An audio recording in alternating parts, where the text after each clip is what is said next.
Good morning, students. So today we are going to discuss about nutrition plants. జనరల్గా మనందరికీ ఒక doubt వచ్చి ఉంటుంది,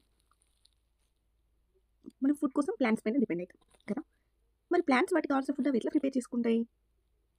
ప్లాంట్స్ ఫుడ్ ప్రిపేర్ చేసుకోవాలంటే అవి ఎక్కడికి వెళ్తుంటాయి? ప్లాంట్స్ ఫుడ్ ప్రిపేర్ చేసుకోవడానికి వాటికి ఏం కావాలి? సో వీటన్ని ఈ డౌట్స్ అన్నిటికీ మనం సింపుల్ ఆన్సర్ తెలుసుకుందాం. Okay, right. జనరల్గా ఈ భూమి మీద వాటి ఫుడ్ అవి మాత్రమే ప్రిపేర్ చేసుకున్నవి ప్లాంట్స్ అండ్ కొన్ని ఆల్గేస్. ఓకే, వీటిని ఏమంటాం? Autotrophs, because they prepare their own food.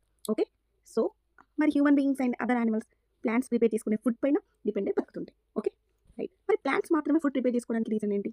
ఎందుకంటే ప్లాంట్స్లో మాత్రమే క్లోరోప్లాస్ట్ ఉంటుంది అండ్ క్లోరోఫిల్ ఉంటుంది. ఓకే, హ్యూమన్ బీయింగ్స్లో కానీ ఏ ఆర్గానిజమ్స్లో అయినా మన సెల్స్లో మనకి క్లోరోప్లాస్ట్ క్లోరోఫిల్ అనేవి కనిపిస్తే ఉండవు. Okay, right. మనకి ఏదైనా ఫుడ్ ప్రిపేర్ చేసుకోవాలంటే మనకి ఏం కావాలి? కొన్ని ఇంగ్రీడియంట్స్ కావాలి. ఓకే, అండ్ ఒక ప్రాపర్ కిచెన్ అనేది ఉండాలి. సో అప్పుడు మనం ఫుడ్ ప్రిపేర్ చేసుకుంటాం, మనకు కావాల్సిన ఇంగ్రీడియంట్స్ అన్ని యూజ్ చేసుకోండి. మరి ప్లాంట్స్ ఏం చేస్తుంటాయి?